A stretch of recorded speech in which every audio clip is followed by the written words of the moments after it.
Hello students, इस video में हम लोग देखने वाले हैं करंट इलेक्ट्रिसिटी से रिलेटेड कुछ इंपॉर्टेंट और प्रीवियस ईयर पूछे गए कुछ questions. A steady current flows in a metallic conductor of non-uniform cross-section. The quantities constant along the length of the conductor is R. तो एक स्टेडी करंट फ्लो कर रहा है इन अ मेटेलिक कंडक्टर में, लेकिन साथ में यहाँ पे गिवन है कि वो नॉन यूनिफॉर्म क्रॉस सेक्शन का है। जो उसका क्रॉस सेक्शन है वो नॉन यूनिफॉर्म है, यानी कहीं बड़ा कहीं छोटा हो सकता है। तो जो क्वांटिटी या क्वांटिटीज़, ठीक है, along the length of the conductor constant रह सकता है। ठीक है, तो यहाँ पे देखते हैं, यहाँ पे तीन है, करंट है, इलेक्ट्रिक फील्ड है और ड्रिफ्ट वेलोसिटी है। सबसे पहले तो ये ड्रिफ्ट वेलोसिटी कभी भी कांस्टेंट नहीं रहेगा अगर डिफरेंट क्रॉस सेक्शन है तो ड्रिफ्ट वेलोसिटी कभी नहीं रहेगा। दूसरा इलेक्ट्रिक फील्ड है, ठीक है, तो नंबर ऑफ चार्जेस पे इलेक्ट्रिक फील्ड वेरी हो जाता है, यानी अगर क्रॉस सेक्शन बड़ा है तो वहाँ पे नंबर ऑफ चार्जेस ज़्यादा होंगे तो यहाँ पे डिफरेंट इलेक्ट्रिक फील्ड होगा। कहीं पे क्रॉस सेक्शन कम होगा तो वहाँ पे कम इलेक्ट्रॉन्स होंगे या फिर कम चार्जेस होंगे तो वहाँ पे इलेक्ट्रिक फील्ड डिफरेंट होगा, तो इलेक्ट्रिक फील्ड भी नहीं होता है। एक ही चीज़ जो हमेशा कांस्टेंट होता है वो होता है करंट। ठीक है, करंट इधर हो या फिर इधर हो कोई फ़र्क नहीं पड़ता है, throughout the conductor current always same होता है। तो option number D will be our correct option. Electron of hydrogen atom is considered to be revolving around the proton in the circular orbit of radius h square 4 pi square m e square with velocity 2 pi e square h. The equivalent current due to circulating charges. तो इसमें हम लोग को current find करना है for the given proton and revolving electron. किस atom का है? हाइड्रोजन एटम का है। तो हमारे पास एक यहाँ पर एटम है, हाइड्रोजन एटम है, बीच में क्या है? प्रोटॉन है। रिवॉल्व कौन कर रहा है? इलेक्ट्रॉन रिवॉल्व कर रहा है, ठीक है, इसके अराउंड। तो ये कितना डिस्टेंस कवर कर रहा है इन वन रेवोल्यूशन? ये कर रहा है 2 pi r. 2 pi r distance cover कर रहा है, 2 पाई आर, ठीक है। मान लो इसका रेडियस आर है तो, ठीक है, और किस वेलोसिटी के साथ मूव कर रहा है? ये सम वेलोसिटी v के साथ मूव कर रहा है। तो इसमें टाइम कितना लग रहा है? ठीक है, टाइम होता है डिस्टेंस बाई वेलोसिटी। डिस्टेंस कितना है? 2 पाई आर, और वेलोसिटी क्या है? v। वैल्यूज़ को पुट कर देते हैं, 2 पाई आर के जगह पे आर का वैल्यू जो कि है h square by 4 pi square m e square, ठीक है, और साथ में v का वैल्यू, ठीक है, v हो जाता है 2 पाई E square divided by H. ठीक है, फर्दर इसको सॉल्व करने पे यहाँ पे 2 पाई से ये 2 पाई कैंसिल आउट हो जाएगा, तो बचेगा क्या? Time equals to H cube divided by 4 pi square E to the power 4 और m। ये हमारा आ गया टाइम इन सेकेंड्स। ठीक है, अब क्या फाइंड करना है? करंट फाइंड करना है, equivalent current due to the circulating charge. ठीक है, तो आई क्या हो जाता है? हम लोग जानते हैं चार्ज पर यूनिट टाइम होता है, तो चार्ज पर यूनिट टाइम, ठीक है, चार्ज को चार्ज रहने देते हैं और पर यूनिट टाइम में हो जाता है एच क्यूब, और ऊपर चला जाएगा 4 pi square E to the power 4 into M. ठीक है, इसको सॉल्व करते हैं, यही रह जाएगा। अच्छे से लिखेंगे तो ये हो जाएगा 4 pi square E to the power 5 m divided by H cube. ठीक है, और ये option number B. The mean free path of electron in a metal is 4 into 10 to the power -8 metre. The electric field which can give on an average 2 electron volt energy to an electron in the metal will be in the units. तो हम लोग को इस question में find करना है energy, ठीक है, energy to an electron in the metal, ठीक है, इलेक्ट्रिक फील्ड फाइंड करना है। ठीक है, क्या फाइंड करना है? इलेक्ट्रिक फील्ड को फाइंड करना है। गिवन क्या क्या है हमारे पास? मीन फ्री पाथ गिवन है। मीन फ्री पाथ को हम लोग लैम्डा से डिनोट करते हैं, जो कि होता है 4 into 10 to the power -8 metre. ठीक है, साथ में क्या गिवन है? एनर्जी गिवन है। ठीक है, एनर्जी गिवन मतलब वर्क डन गिवन है। वर्क डन कितना है? 2 इलेक्ट्रॉन वोल्ट। अगर इसको हम लोग जूल्स में चेंज करें तो हो जाता है 2 into 1.6 into 10 to the power -19 joule. ठीक है, दैट मीन्स ये हो जाता है 3.2 into 10 to the power -19 joules. ये हो गया वर्क डन। अब वर्क डन के साथ इलेक्ट्रिक फील्ड का जो फॉर्मूला होता है वो होता है work done equals to charge into electric field multiply by mean free path. ठीक है, दैट मीन्स अगर हम लोग को इलेक्ट्रिक फील्ड फाइंड करना है तो हो जाता है work done divided by charge multiply by mean free path. ठीक है, वैल्यूज़ को पुट कर लेते हैं। वर्क डन की जगह पे आ जाएगा वर्क डन जो कि है 3.2 इंटू 10⁻⁻19 जूल्स। ठीक है, डिवाइडेड बाय ई चार्ज होता है 1.6 इंटू 10⁻⁻19 जूल्स 10⁻⁻19 कूलॉम, और लैम्डा का वैल्यू था 4 इंटू 10⁻⁻8 मीटर्स। ठीक है, इसको यहाँ पे कैंसलिंग कर लेते हैं तो ये 2 टाइम्स में 3.2 और ये 2 से ये 2 टाइम्स में यहाँ पे आ जाएगा। ठीक है, तो अपने पास क्या बचेगा 1/2 1/2 मीन्स 0.5। ठीक है, 0.5 इंटू और ये -8 को ऊपर लेके जाएंगे तो +8 हो जाएगा। अच्छा, यहाँ पे जो कैंसिल होगा ये -19 भी कैंसिल हो जाएगा, ऊपर लेके चले जाएंगे तो ये हो जाएगा 10⁸।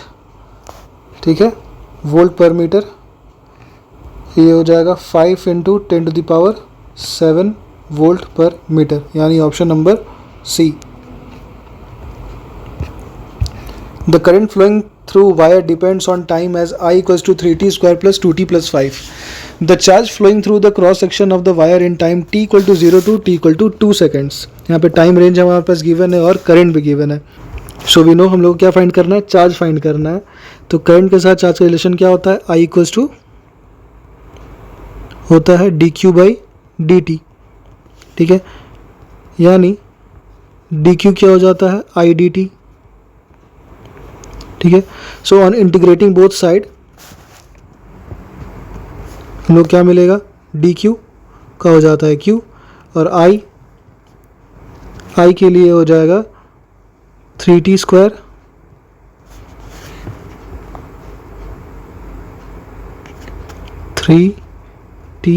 Square plus 2t plus 5 into dt, और रेंज कहाँ से कहाँ तक गिवन है, 0 से लेके 2 तक। ठीक है, 0 सेकंड से लेके 2 सेकंड तक के लिए इसको सॉल्व कर लेते हैं। तो ये हो जाएगा q equals to 3t square के लिए हो जाएगा 3 और t स्क्वायर हो जाता है t³/3 0 से 2 तक। ठीक है, प्लस 2 हो जाता है और t dt हो जाता है t²/2 0 से 2 तक, और प्लस 5 से यहाँ पे सिर्फ t रहेगा 0 से लेकर 2 तक। फर्दर सॉल्व करते हैं तो यहाँ पे ये 3 से ये 3 कैंसिल हो जाएगा, 2 से 2 कैंसिल हो जाएगा, क्या बचेगा t³। ठीक है, तो 2 to the power 3 ये जाता है 8 - 0 प्लस 4 - 0 और प्लस 5 इंटू 2 - 0, तो ये हो जाता है 8 + 4 + 10, यानी ये हो जाता है 22 Coulomb. Option number A. A uniform copper wire of length 1 meter and cross-sectional area 0.5 millimeter square carries a current of 1 ampere. Assuming that there are 8 into 10⁻22 free electrons per centimeter cube in copper, how long will an electron take to drift from one end of the wire to the another end? फिर से आ जाते हैं हम लोग given में। ठीक है, मेरे पास क्रॉस सेक्शनल एरिया गिवन है, लेंथ गिवन है। ठीक है, लेंथ कितना है 1 metre, cross sectional area given है 0.5 मिलीमीटर स्क्वायर, इसको हम लोग मीटर स्क्वायर में चेंज कर लेंगे तो ये मिलीमीटर स्क्वायर की जगह पे आ जाएगा 10⁻⁻6 मीटर स्क्वायर, यानी 10⁻⁻6 मीटर स्क्वायर, और इसको हम लोग लिख सकते हैं 5 इंटू 10⁻⁻7 मीटर स्क्वायर। ठीक है, ये एरिया हो गया। साथ में अपने पास और क्या क्या गिवन है, और गिवन है कि करंट है 1 एम्पियर। ठीक है, साथ में यहाँ पर गिवन है इलेक्ट्रॉन डेंसिटी, ठीक है, जो कि है 8 इंटू 10⁻22 पर सेंटीमीटर क्यूब। ठीक है, इलेक्ट्रॉन डेंसिटी को हम लोग एन से डिनोट करते हैं, जो कि होता है ई divide by volume, charge divide by charge per unit volume. ठीक है, तो हमारा जो चार्ज पर यूनिट वॉल्यूम है वो क्या है, 8 इंटू 10⁻22, 8 इंटू 10⁻22 क्या है, पर सेंटीमीटर क्यूब पे है, यानी 1 सेंटीमीटर क्यूब पे। इसको हम मीटर क्यूब में चेंज कर लेंगे तो ये हो जाएगा 8 इंटू 10⁻22। सो 1 सेंटीमीटर क्यूब को मीटर क्यूब में चेंज करते हैं तो ये हो जाता है 10⁻6 मीटर क्यूब। और फाइनली n निकल कर आ जाता है 8 इंटू 10⁻22 में अगर 10⁻6 ऊपर ले जाते हैं तो ये हो जाता है 28 पर मीटर क्यूब। अब हमारे सारे वैल्यूज़ स्टैंडर्ड फॉर्म में आ गए हैं। अब हम लोग आगे फर्दर प्रोसीड करते हैं। तो इसमें फाइंड क्या करना है, how long will an electron take to drift from one end to another end of the wire, यानी हम लोग को टाइम फाइंड करना है, कितना टाइम लगेगा एक जगह से दूसरी जगह तक ड्रिफ्ट करने में। सबसे पहले हम लोग उसका ड्रिफ्ट वेलोसिटी फाइंड कर लेते हैं। तो करंट के साथ ड्रिफ्ट वेलोसिटी का फॉर्मूला होता है NEAVD। ठीक है, यानी इसमें से हमारा VD आ जाएगा, ड्रिफ्ट वेलोसिटी होता है, ड्रिफ्ट वेलोसिटी हो जाएगा I/NEA। ठीक है, वैल्यूज़ लगा लेते हैं। I कितना है, 1 एम्पियर है। N कितना है, 8 इंटू 10⁻28 है। चार्ज का वैल्यू होता है 1.6 इंटू 10⁻19 कूलम। और साथ में है एरिया है 5 इंटू 10⁻7, ये हो जाएगा 5 इंटू 10⁻7। ये हो गया VD। अब हम फाइनली निकाल लेते हैं टाइम। ठीक है, टाइम होता है डिस्टेंस पर यूनिट वेलोसिटी। ठीक है, डिस्टेंस बाय वेलोसिटी। तो पर VD है अपने पास वेलोसिटी, ड्रिफ्ट वेलोसिटी। लेंथ कितना है, 1 मीटर है। ठीक है, लेंथ आ गया 1 मीटर। और VD था 1 डिवाइड बाई 8, यानी अगर 1 डिवाइड कर रेसिप्रोकल कर तो ये सारा क्वांटिटी ऊपर चला जाएगा, तो बचेगा सिर्फ 8 into 10⁻28 multiply by 1.6 into 10⁻19 multiply by 10⁻5 into 10⁻7। सबको मल्टीप्लाई कर लेते हैं। यहाँ पे होता है 8 मल्टीप्लाई बाई 5 40 मल्टीप्लाई बाई 1.6, ये हो जाता है ऑलमोस्ट 640 यानी 664। और पावर में आ जाता है 10⁻28 -19 और प्लस और -7, दैट मीन्स मल्टीप्लाई बाई 10⁻2, यानी हो जाता है 6.4 मल्टीप्लाई बाई 10⁻3, यानी option number C। A current I is flowing through a resistance connected to a primary cell. Now the resistance is reduced to half. The new current through the resistance is. तो इस case में हमारे पास है कि एक current I था जो कि किसी रेजिस्टेंस से होके फ्लो कर रहा था, और वो किससे कनेक्टेड है, एक प्राइमरी सेल से कनेक्टेड है। ठीक है, जिसका EMF E होगा और सम इंटरनल रेजिस्टेंस R होगा। करंट I को फ्लो करा लेते हैं और उसका रेजिस्टेंस जो होगा R होगा। ठीक है, तो इस केस में जो करंट होगा वो किसके इक्वल होगा, वो होगा E divided by R plus R के इक्वल होगा। ठीक है, अब क्या हो रहा है सेकंड केस में, now the resistance is reduce to half. अब ये R जो है वो क्या किस में चेंज हो गया, R/2 में चेंज हो गया। Now the new current through the resistance. अब new current through the resistance क्या होगा, इसको हम लोग I' ले लेते हैं। I' हो जाएगा E divided by R/2 plus R। ठीक है, ये हो जाता है E divided by R plus 2R divided by 2। ठीक है, that means I' is equals to E divide 2 times of E divide by R plus 2R, यानी इसको हम लोग लिख सकते हैं 2 टाइम्स ऑफ I, लेकिन यहाँ पे R ही है, यहाँ पे 2R है, यानी बेसिकली ये 2 टाइम्स ऑफ I तो आएगा, E बाई अगर R प्लस 2R देखें, यहाँ पे सिर्फ R था, यहाँ पे 2R है, यानी ये और डिक्रीज़ हो गया है। तो अब ये इक्वल टू की जगह यहाँ पे ये क्या हो जाना चाहिए, और डिक्रीज़ होके ये लेस देन होना चाहिए। सो I' will be less than the initial current. ठीक है, क्योंकि ये जो 2r फैक्टर है इसको और छोटा कर दे रहा है इस पूरे i को, यानी ये क्या हो जाएगा less than 2i। A cylindrical glass tube of radius r contains mercury. The resistance of mercury column is r. Now it is poured into another cylinder glass tube of radius r by 2. Then the resistance of the column is. तो पहले case में इसमें एक glass tube है जिसका radius r है, ठीक है, एक r रेडियस का है जिसमें मरकरी डाला हुआ है और उसका जो रेजिस्टेंस है उस पूरे कॉलम का वो है r, ठीक है। हमारे तो ऐसा कोई एक मरकरी कॉलम है, सिलेंड्रिकल कॉलम है, ठीक है, और इसके थ्रू जो इसका रेजिस्टेंस है वो है r और इसका जो रेडियस है वो स्मॉल r है, ठीक है। तो सबसे पहले हम इसका वॉल्यूम चेक कर लेते हैं और इसके पहले पूरे लेंथ को हम l कंसिडर कर लेते हैं, ठीक है। लेंथ l हो गया, रेडियस r हो गया और इसके थ्रू जो रेजिस्टेंस था वो क्या है r है, कैपिटल R है। वॉल्यूम क्या होता है, वॉल्यूम फॉर अ सिलेंडर होता है पाई r स्क्वायर h, तो पाई r स्क्वायर है और हाइट क्या है इसका l के बराबर है, ठीक है, सम लेंथ l, ठीक है, पाई r स्क्वायर l।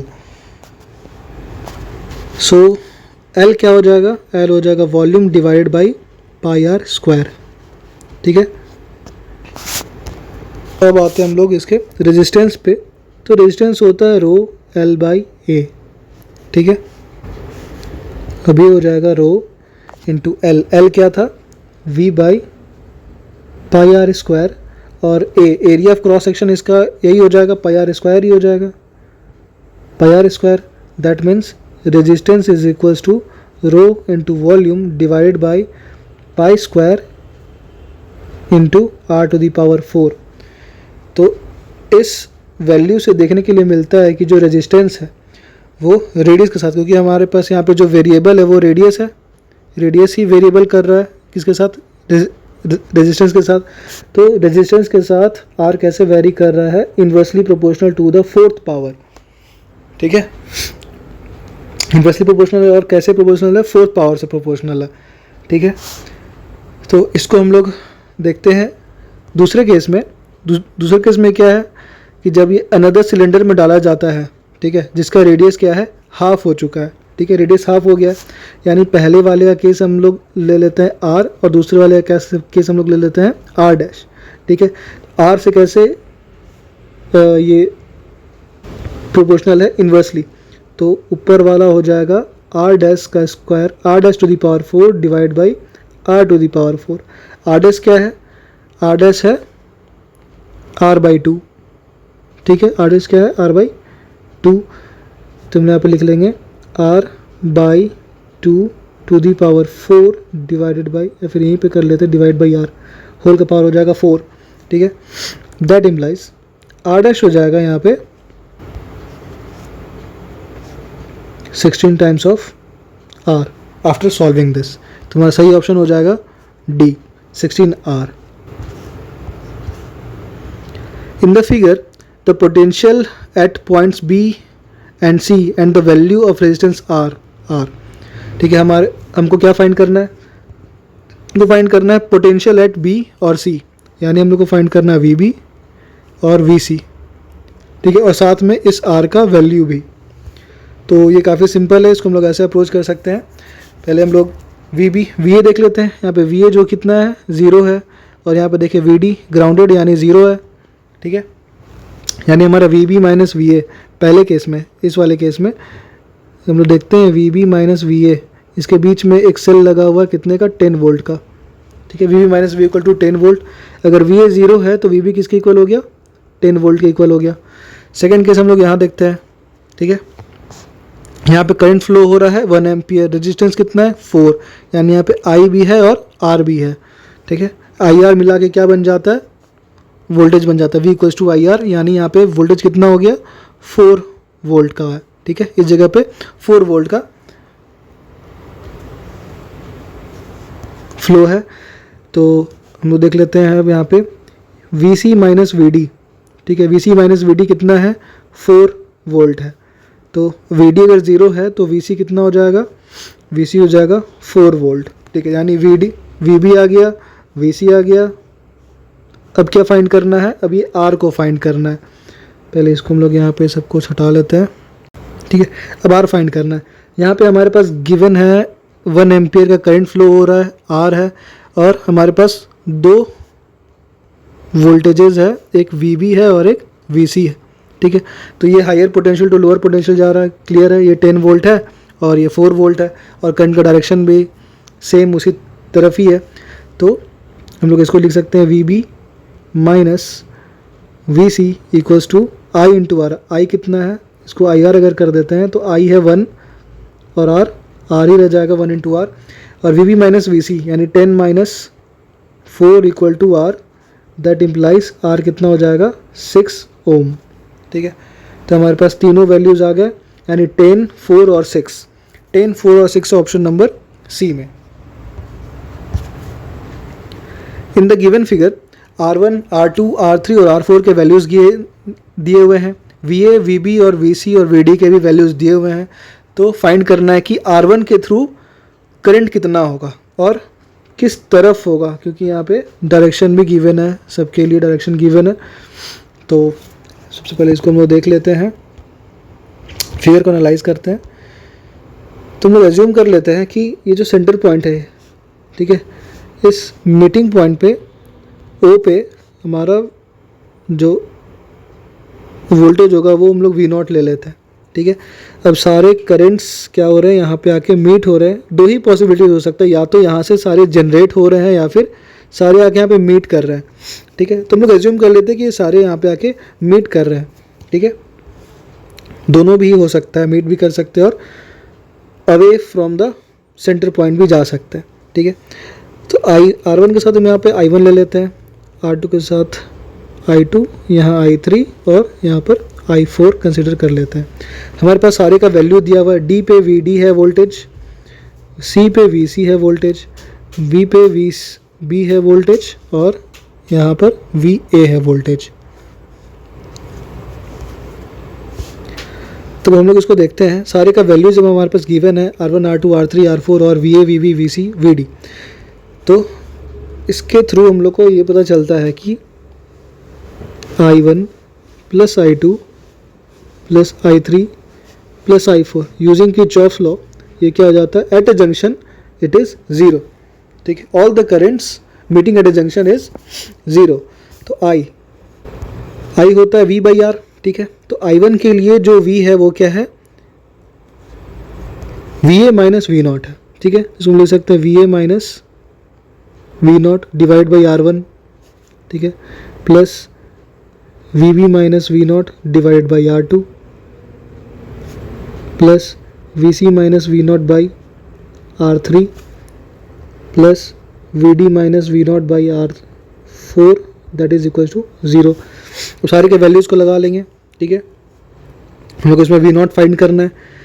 तो V0 का वैल्यू कितना आ रहा है, VA है 5 volt, 5 minus V0 divide by R1 है 10 प्लस VB है 10 minus V0 divided by R2 is 20 plus VC है 20 minus V0 divided by 40 plus 15 minus V0 divided by 80 equal to 0। अगर इन सारे का से हम 80 ले ले तो ये आ जाता है 8 times of 5 minus V0 plus 4 times of 10 minus V0 plus 2 times of 20 minus V0 plus 15 minus V0 और 80 उस तरफ चला जाएगा तो मल्टीप्लाई बाई 0 हो जाएगा, 0, ठीक है। ये 15 है, ये प्लस है, ठीक है। अब इसको फर्दर सॉल्व करते हैं तो ये आ जाता है 15, वेट, ये हो जाता है 135 माइनस 15 V0 इक्वल्स टू 0, यानी V0 इक्वल टू आ जाता है 135 बाई 15 दैट मीन्स 9 वोल्ट, ठीक है। अब यहाँ पे आ गया 9 वोल्ट V0 का वैल्यू। तो डायरेक्टली हम लोग जब I1 फाइंड करना है, क्या फाइंड करना है, the current through the resistance R1, यानी इस क्वांटिटी को अगर हम लोग फाइंड कर ले I1 equals to VA minus V0/R1, तो हमारा वैल्यू कर लेते हैं। I1 हो जाएगा इस केस में, I1 हो जाएगा, I1 इक्वल्स टू हो जाएगा VA minus V0 divide by R1। ठीक है, VA कितना था 5 माइनस VA कितना आया था 9 डिवाइड बाई R1, R1 कितना हो जाएगा, R1 हो जाएगा 10, यानी हो जाएगा -4/10, दैट मीन्स -0.4 एम्पियर्स। ठीक है, -0.4 एम्पियर्स, -0.4 एम्पियर्स मतलब I1 का डायरेक्शन हम लोग इस तरफ एज्यूम किए थे। ठीक है, और -0.4 यानी इस तरफ जाएगा। ठीक है, -0.4 है एम्पियर, तो इसका यानी डायरेक्शन हमारे अजम्पशन से उल्टा होना चाहिए, यानी अवे फ्रॉम द ओ। ठीक है, एक तो अवे फ्रॉम ओ होगा और कितना होगा 0.4 होगा, यानी ऑप्शन नंबर बी।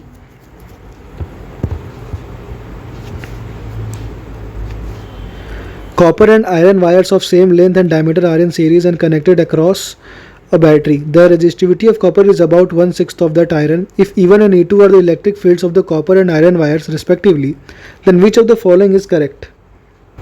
तुम्हारे पास गिवन है कि दो वायर्स हैं कॉपर और आयरन के, दोनों का ही सेम लेंथ है और सेम डायमीटर भी है और सीरीज में कनेक्टेड भी है। ठीक है, और बैटरी के साथ कनेक्टेड है। तो resistivity of the copper wire is about 1/6 of the iron. ठीक है, गिवन है कि रेजिस्टिविटी ऑफ जो कॉपर है वो क्या है 1/6 है किसके, रेजिस्टिविटी ऑफ आयरन के। ठीक है, आयरन के, और यहाँ पे क्या है if E1 and E2 are the electric fields of the copper. ठीक है, तो कॉपर के लिए क्या है E1 है और आयरन के लिए क्या है E2 है। ठीक है, यानी अब हमें इन दोनों के बीच का रिलेशन चाहिए। तो हम लोग जानते हैं कि रेजिस्टेंस इक्वल्स टू होता है रो L/A, तो उसमें जो रो होता है, ठीक है, वो रो क्या होता है M/NE² टाउ होता है। ठीक है, ये NE² टाउ होता है। दैट मीन्स अगर हम लोग ड्रिफ्ट वेलोसिटी देखें, ठीक है, ड्रिफ्ट वेलोसिटी क्या होता है, वो होता है E/M इंटू टाउ। ठीक है, यानी अगर हम लोग यहाँ पर देखें E इंटू टाउ है, ME टाउ है। ठीक है, तो E इक्वल टू हो जाता है VD multiply by M/E into tau. M/E into tau, यहाँ पर अगर हम लोग M/E इंटू टाउ को यूज़ करें, ठीक है, तो ये हो जाता है M/E इंटू टाउ की जगह हम लोग सकते हैं E/VD, ये हो जाएगा E/VD और साथ में बच जाएगा सिर्फ N और E। ठीक है, क्योंकि स्क्वायर था। ठीक है, सो ये हो गया रो का रिलेशन E के साथ इस तरह से आ गया। That means rho is directly proportional to E। That means अगर रो बड़ा होगा तो इलेक्ट्रिक फील्ड भी बड़ा होगा। तो यहाँ पे हम लोग कंपेयर करते हैं तो ये पता चलता है कि जो रो ऑफ कॉपर है वो आयरन का 1/6 है, यानी resistivity of iron is 6 time rho of c. यानी यहाँ पे देखने के लिए मिलता है कि rho of iron is greater than rho of copper. That means E of iron यानी E2 will be greater than E1। ठीक है, जो कि ऑप्शन नंबर ए में E2 is greater then E1, यानी E1 is less than E2। Two capacitors A and B of capacitances 2 microfarad and 5 microfarad are connected to two batteries as shown in the figure. The potential difference in volt between the plates of A is, यानी हम लोग इसमें potential difference किसके लिए find करना है, सिर्फ A के लिए। तो हम प्रोसीड करते देखते हैं। हमारे पास इस सर्किट में दो कैपेसिटेंसेज है, जंक्शन नहीं है, तो यानी ये दोनों ही सीरीज़ में है। अगर दोनों सीरीज़ में है तो इनका C इक्विवेलेंट कितना होना चाहिए, C equivalent for the series ये होता है। इसको हम लोग डायरेक्टली लिख सकते हैं C1 C2 by C1 plus C2, यानी 2 multiply by 5 divided by 2 plus 5 माइक्रोफैरेड्स। ठीक है, यानी हो जाएगा 2 इंटू 5 हो जाता है 10 डिवाइडेड बाई 7। ठीक है, 10 divide by 7 into 10 to the power -6 farad. ठीक है, ये हो जाता है हमारा C इक्विवेलेंट इस टोटल सर्किट में। ठीक है, अब हम लोग आते हैं चार्ज पे। ठीक है, टोटल चार्ज कितना फ्लो हो रहा है, तो चार्ज हम लोग को पता चलता है Q इक्वल टू होता है C इंटू वी, ठीक है। अब V टोटल कितना फ्लो हो रहा है, चार्ज तो हमारा हो जाएगा 10 divide by 7 into 10 to the power -6 farad, ठीक है। अब वोल्टेज कितना है, तो हम लोग यहाँ पर देखने को मिलता है एक 18 वोल्ट है और एक 11 वोल्ट है, और दोनों ही अपोजिट मैनर में लगे हुए हैं सीरीज़ में। यानी हम लोग को वोल्ट फाइंड करना होगा तो ये हो जाएगा 18 और 11 इसके अपोजिट मैनर में लगा हुआ तो ये हो जाएगा 11, यानी पोलैरिटी डिफरेंट है दोनों ही सेल्स का। तो ये हो जाता है 10/7 multiply by 10 to the power -6 और 18 माइनस 11 हो जाता है 7 वोल्ट। अब यहाँ पे 7 और 7 कैंसिल हो जाएगा, बचेगा क्या 10 into 10 to the power -6 coulomb, ठीक है। अब आते हैं हम लोग लास्ट, जो हम लोग को फाइंड करना है थ्रू ए, ठीक है। ए पे पोटेंशियल डिफरेंस कितना है, अगर वी ए सिर्फ फाइंड करे ये हो जाता है Q total charge in the circuit divide by capacitance of a, ठीक है। टोटल चार्ज कितना है 10 इंटू 10 टू द पावर -6 और चार्ज कितना और कैपेसिटेंस है ए पर 2 माइक्रोफैराड, यानी 2 into 10 to the power -6 cancel out कर देते हैं, 10 पर -6 कैंसिल हो जाएगा और ये बचेगा 5, यानी सिर्फ बच गया v a equals to 5 volt, यानी option number b. To verify Ohm's law a student is provided with a test resistor RT, a high resistance R1, a small resistance R2, two identical galvanometers G1 and G2 and a variable voltage source V. The correct circuit to carry out the experiment is. So इस question में हमारे पास दो तरह का resistances है, basically तीन है। एक टेस्ट रजिस्टर है, ठीक है, जिसको टेस्ट के लिए यूज़ करना है। तो हमारे पास है हाई रेजिस्टेंस, एक R1 रेजिस्टेंस हाई है, ठीक है, R1 का रेजिस्टेंस हाई है, और R2 का क्या है एक स्मॉल रेजिस्टेंस है, यानी ये एज अ शंट वर्क कर रहा है। तो हम लोग जानते हैं कि हमेशा जब भी शंट होता है, शंट के अक्रॉस पैरेलल में हम लोग गैल्वेनोमीटर को कनेक्ट करते हैं, ठीक है, हमेशा पैरेलल में होता है, क्योंकि उसका जो करंट का जो हम लोग को डिटरमाइन करना होता है, करंट के लिए जो डिफ्लेक्शन होता है गैल्वेनोमीटर वो काफ़ी कम होता है शंट के लिए, इसीलिए हम लोग उसको पैरेलल में लगाते हैं। वहीं जब हाई रेजिस्टेंस होता है, ठीक है, कोई रेजिस्टेंस हाई है जो कि R1 है, उसके हम लोग सीरीज़ में लगाते हैं। हाई रेजिस्टेंस के हमेशा सीरीज़ में लगता है क्या गैल्वेनोमीटर, और लो रेजिस्टेंस का ये क्या है शंट एक लो रेजिस्टेंस है जो कि R2 है, वेरी लो, लो भी नहीं, वेरी लो रेजिस्टेंस है। तो वेरी लो रेजिस्टेंस यानी शंट के लिए हम लोग लगाते हैं पैरेलल में गैल्वेनोमीटर को, और जब हाई रेजिस्टेंस हो तो सीरीज़ में लगाते हैं गैल्वेनोमीटर को। तो हम लोग यहाँ पर देख लेते हैं किस में लगा हुआ है कैसे, जिसमें R1 सीरीज़ में है, ठीक है। तो R1 सीरीज़ में बस R1G के साथ ये C और D में है, और पैरेलल G2 के साथ है R2, तो हमारा ऑप्शन नंबर C करेक्ट हो जाएगा। Consider a thin square sheet of side L and thickness T made of a material of resistivity rho. The distance between two opposite faces shown by the shaded area in the figure is. So इस question में हम लोग को find करना है कि ये जो रेजिस्टेंस है टू अपोजिट फेसेस का जो शेडेड रीजन है वो किससे डायरेक्टली प्रोपोर्शनल है, directly proportional to L, directly proportional to T, independent of L और इंडिपेंडेंट ऑफ T, ये हम लोग को फाइंड करना है। तो अगर हम लोग इस फेस को देखते हैं, इस फ्रंट वाले फेस को देखते हैं, तो इसका जो लेंथ है वो L है और हाइट T है, यानी इसका एरिया कितना हो जाता है, ये एरिया हो जाएगा इसका L इंटू टी। हमें देखना रेजिस्टेंस इसके थ्रू जो है वो किस पर डिपेंड करता है, तो हम लोग जानते हैं रेजिस्टेंस इक्वल्स टू होता है रो L बाई ए, ठीक है, रो L का L रहने देते हैं और एरिया क्या हो जाता है L इंटू टी, यानी इसमें लेंथ और लेंथ कैंसिल आउट हो गया, क्या बच गया रो बाई टी। तो अब एक एक करके इसको हम लोग चेक कर लेते हैं कौन सा सही आ रहा है। डायरेक्टली प्रोपोर्शनल टू L, तो L के साथ तो इसका कोई संबंध नहीं है, ठीक है। दूसरा है डायरेक्टली प्रोपोर्शनल टू T, जबकि R क्या है इन्वर्सली प्रोपोर्शनल टू T है, तो B भी गलत है। इंडिपेंडेंट ऑफ L, अब इसमें L का कोई टर्म नहीं है, तो independent of L is the correct option. Independent of T, लेकिन T से ये डिपेंड कर रहा है इन्वर्सली, तो हमारा सही आंसर हो जाएगा ऑप्शन नंबर C।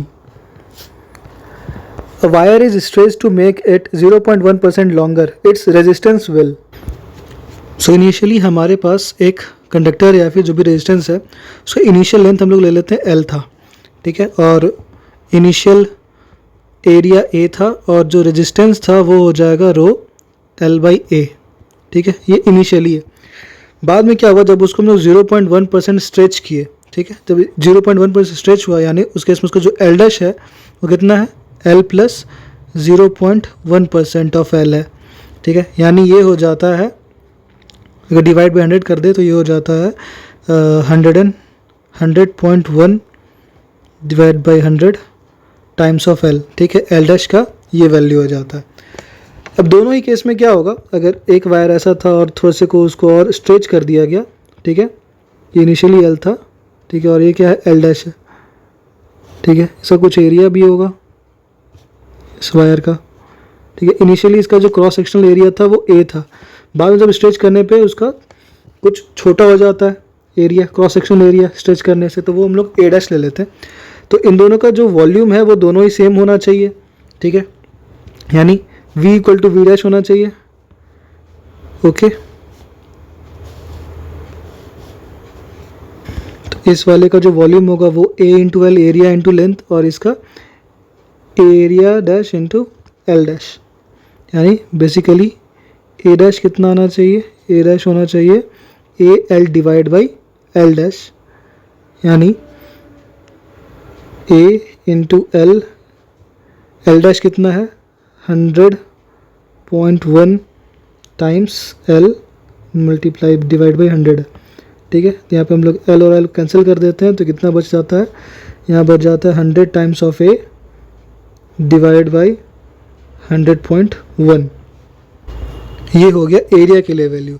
अब फाइनली हम लोग फाइंड करते हैं आर डैश, ठीक है, जो अगला हमारा आर डैश आएगा वो कितना होना चाहिए, तो आर डैश हो जाता है rho L dash divide by A dash, ठीक है, रो को रो रहने देते हैं, एल डैश कितना था 100.1 times of L divided by 100, और 1 बाई एरिया है यानी एरिया कितना था 100.1 डिवाइड बाई 100, यानी 100 ऊपर चला जाएगा, ये हो गया। तो इसको उल्टा होगी, इसको सीधा कर लेते हैं, ये हो जाएगा 100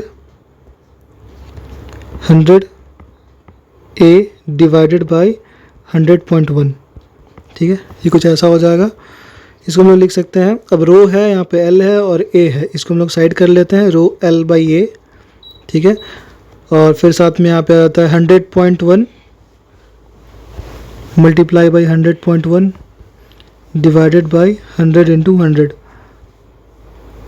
इसको सॉल्व करने पे ये आ जाता है, रो एल बाई ए को हम लोग लिख सकते हैं डायरेक्टली आर, कि आर के इक्वल है, ठीक है, इनिशियल रेजिस्टेंस, और ये हो जाता है 100.2 डिवाइड बाई 100, दैट मीन्स ये हो गया 100.2% ऑफ आर, ठीक है, 100.2% ऑफ आर। अब हम लोग जब इंक्रीज निकालते हैं, ठीक है, इंक्रीज इन रेजिस्टेंस, वो हो जाता है R dash minus R, R dash कितना है 100.2% ऑफ आर माइनस 100% हो जाता है आर, ठीक है, 100% ऑफ आर, तो ये हो जाता है 0.2% ऑफ आर, यानी हमारा इंक्रीज कितने का हो गया 0.2% का इंक्रीज हुआ, तो हमारा सही आंसर हो जाएगा increase by 0.2%, option number A. The resistance of a 10 meter long wire is 10 ohm. Its length is increased by 25%. By stretching the wire uniformly, then the resistance of the wire will be. Similar type का question है, इस case में क्या हो रहा है, यहाँ पे एक रेजिस्टेंस है जिसका लेंथ दिया हुआ है 10 मीटर, ठीक है, मेरे पास 10 मीटर लेंथ का एक वायर है, ठीक है, 10 मीटर लेंथ है, और इसका जो रेजिस्टेंस है वो भी 10 ओम है, its length is increase by 25%, अब इसका 25% लेंथ को इंक्रीज कर लिया जाता है, ठीक है, तो इनिशियली हमारे पास एल है 10 मीटर और 25% इंक्रीज, यानी 10 का जो 25% होगा वो 2.5 होगा, तो डायरेक्टली हम लोग इसको लिख सकते हैं, तो ये हो जाएगा 12 मीटर, 12.5 मीटर, 10 प्लस 2.5 यानी 12.5 मीटर डायरेक्टली भी लिख सकते हैं, यहाँ पे आप लोग स्टेप वाइज भी कर सकते हैं। अब यहाँ पे जो स्ट्रेच है वो यूनिफॉर्म है, दैट मीन्स सेम वही होगा। नेक्स्ट टाइम में जब स्ट्रेच हुआ होगा तो वो ए डैश हो गया होगा, ठीक है, एरिया उसका चेंज हो गया होगा और वॉल्यूम दोनों का सेम रहेगा। तो हम लोग अगर ले लेते हैं v equal to V dash, यानी पहले वाले केस में a इंटू एल होगा तो दूसरे वाले केस में a डैश एल डैश, ठीक है। तो हमारा जो a डैश निकल के आता है वो हो जाता है a into L divided by L dash. हमारे पास दोनों का वैल्यूज़ हम लोग पुट कर लेते हैं, a को a रहने देते हैं और एल की जगह पे 10 और नीचे 12.5, ठीक है। ये हो जाता है 2.5 से कट करने पे हो जाता है 4 डिवाइड 5 यानी 4a/5। ये हो जाता है हमारा एरिया। हम लोग r डैश को फाइंड कर लेते हैं तो हो जाएगा r डैश बाई आर, ठीक है। ये हो जाता है rho L dash by A dash divide by rho L by A. Rho cancel हो जाएगा और इसको रीअरेंज करने पर ये आ जाएगा l dash by l into a dash to a, ठीक है। वैल्यूज़ को हम लोग ले लेते हैं, आर डैश को आर डैश रहने देते हैं और आर का वैल्यू है हमारे पास 10 ओम, नीचे 10 हम लोग लिख लेते हैं। एल डैश है 12.5 मीटर, एरिया को ए एज इट इज़, एल है हमारा 10 मीटर्स और ए डैश है हमारा 4a/5 यानी 4 इंटू a/5 ऊपर चला जाएगा। अब यहाँ पे हम लोग कैंसिल आउट कर लेते हैं तो a के साथ a कैंसिल हो जाता है और 2.5 से ये 5 टाइम्स और ये 4 टाइम्स, ये हो जाता है 5 इंटू 5 25 डिवाइडेड बाई 16, ठीक है। और साथ में हमें आर डैश फाइंड करना है तो यहाँ पे ये हो जाएगा आर डैश इक्वल्स टू, अब ये 10 इस तरफ आ जाएगा तो ये हो जाएगा 25 यानी 250 डिवाइड बाई 16, ये हो जाएगा ऑलमोस्ट 15.6 ओम के। तो हमारा सही ऑप्शन हो जाएगा option number C 15.6। VI graph for a conductor platinum wire at temperature T1 and T2 is shown in figure. T2 minus T1 is proportional to. सो हमारे पास यहाँ पे गिवन फिगर है, V वर्सेस I का graph है और यहाँ पे दो टेम्परेचर शोन है T1 और T2 for the platinum wire for different angles. यहाँ पे एंगल्स दोनों ही सेम है, थीटा थीटा, ठीक है। हम लोग को फाइंड क्या करना है, T2 माइनस T1 किसके प्रोपोर्शनल है, ठीक है। तो सबसे पहले हम लोग एक रिलेशन देख लेते हैं। हमारे पास T2 और T1 के साथ जो रेजिस्टेंस का होता है रिलेशन वो होता है R equals to R0 1 plus alpha delta T, wait delta T is change in temperature T2 minus T1। तो लोग इस फॉर्मूला को यूज़ करेंगे इसमें। तो इसमें फर्स्ट केस के लिए देखते हैं T1 के लिए। तो T1 किसके लिए हो जाएगा, R1 के लिए हो जाएगा, रेजिस्टेंस 1 के लिए हो जाएगा। और अगर हम लोग इसका थीटा निकालते हैं तो ये तो V है और नीचे I है। तो इस ट्राइंगल के लिए हमारा जो R1 होगा, ठीक है, R1 यानी V वर्सेस I ग्राफ है, यानी R निकलता है V by I equals to R। तो R1 T1 के लिए जो R1 आएगा वो हम लोग tan थीटा से ले सकते हैं, जो स्लोप आएगा वो tan थीटा का स्लोप आएगा। तो tan थीटा किसके बराबर हो जाएगा, ये हो जाएगा R0 1 plus alpha for T1, ठीक है। सिमिलरली अगर हम लोग R2 के लिए देखते हैं इस T2 पे, तो ये हो जाएगा cot थीटा इक्वल्स टू, ये हो जाएगा R0 1 प्लस अल्फा T2, ये T2 के लिए है। अब इसमें हम लोग इन दोनों इक्वेशन का यूज़ करके अगर हम लोग R2 माइनस R1 करते हैं, R2 माइनस R1 करते हैं तो ये हो जाता है cot theta minus tan theta, ठीक है। सिमिलरली हम लोग इसका अगर यूज़ करते हैं R2 माइनस R1 में तो ये हो जाता है R0 1 plus alpha T2 minus R0 1 plus alpha T1 equals to cot theta minus tan theta, ठीक है।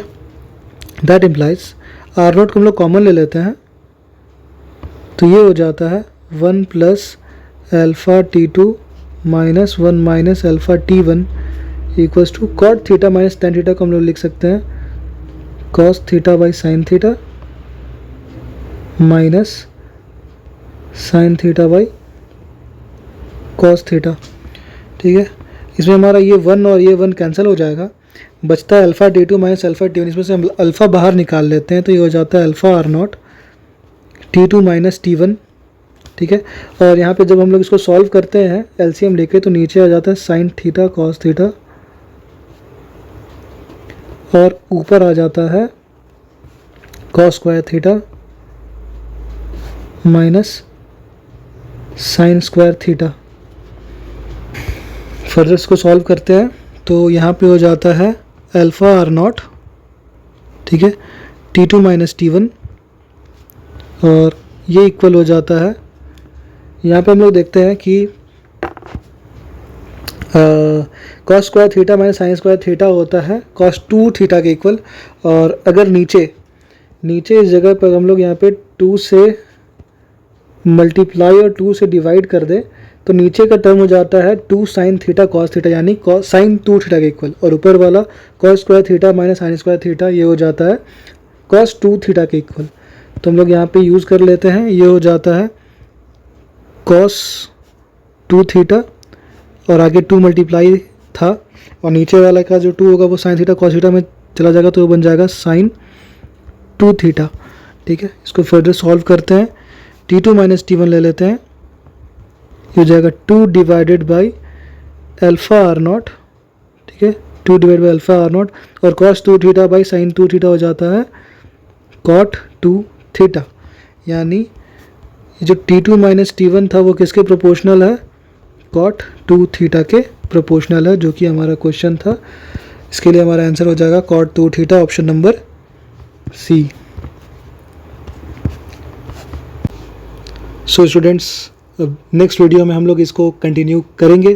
Till then keep watching, like and subscribe.